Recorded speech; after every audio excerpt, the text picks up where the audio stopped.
vous me connaissez, chez François Fréchette, hein? Bon, je suis né à Black Lake, dans un beau petit patelin. Mes parents, mon père était mineur.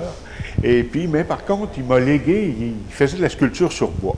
Alors, il m'a légué ça, puis ma mère était couturière. Alors, elle faisait beaucoup de couture, puis c'est pour ça que j'ai déjà dit à Marguerite que faire le droit fil, hein, c'était bien important en couture, parce que ma mère le disait souvent.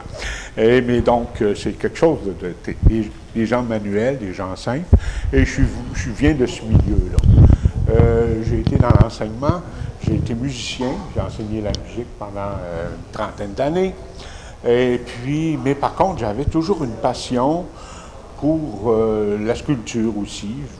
Je faisais de la sculpture de bois un petit peu, mais pour le verre, j'ai commencé avec le vitrail.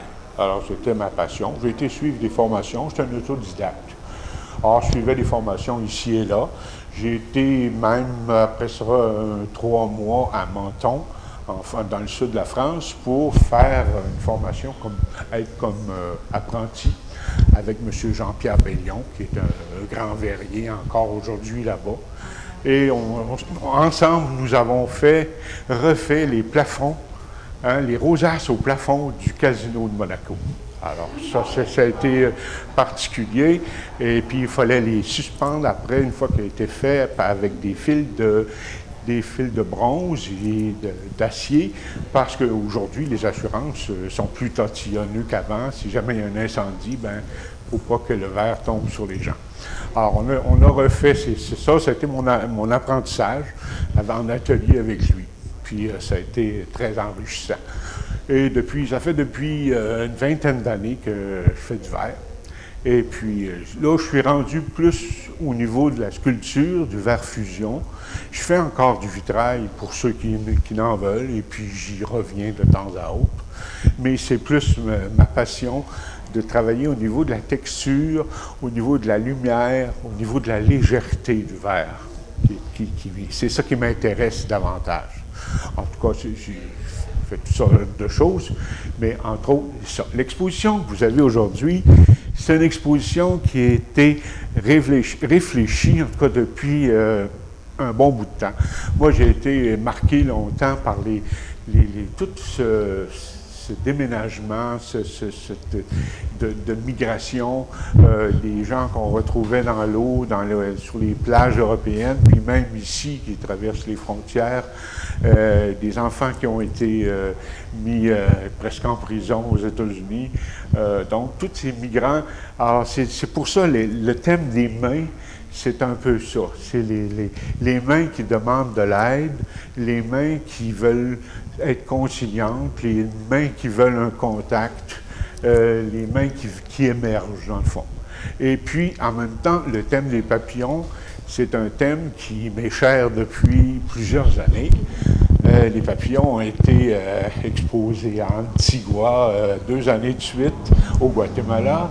Ensuite, ils ont fait Lac-Mégantic l'année dernière. Et c'est une série il y en a 25.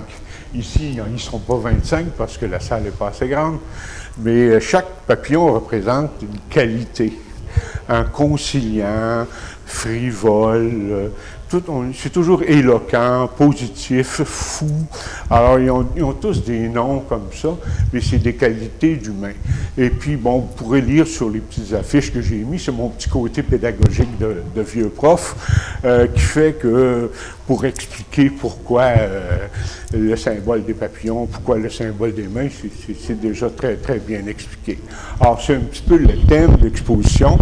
Et puis, j'aimerais ça terminer en disant, vu ce thème d'exposition-là, c'est d'inclure les humains, d'inclure les gens qui nous arrivent, bien, je pense qu'on devrait être réflectif, qu'au moins on devrait avoir une réflexion sur tout ce qui s'en vient on a déjà au niveau un président américain qui a un certain genre, on a déjà un premier ministre d'une autre province qui a un autre genre, on a des gens au niveau européen qui sont...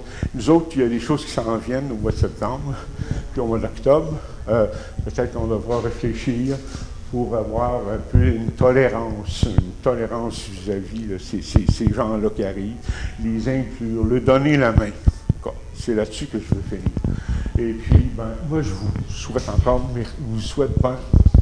bon été, puis je vous remercie d'être venu. Merci beaucoup.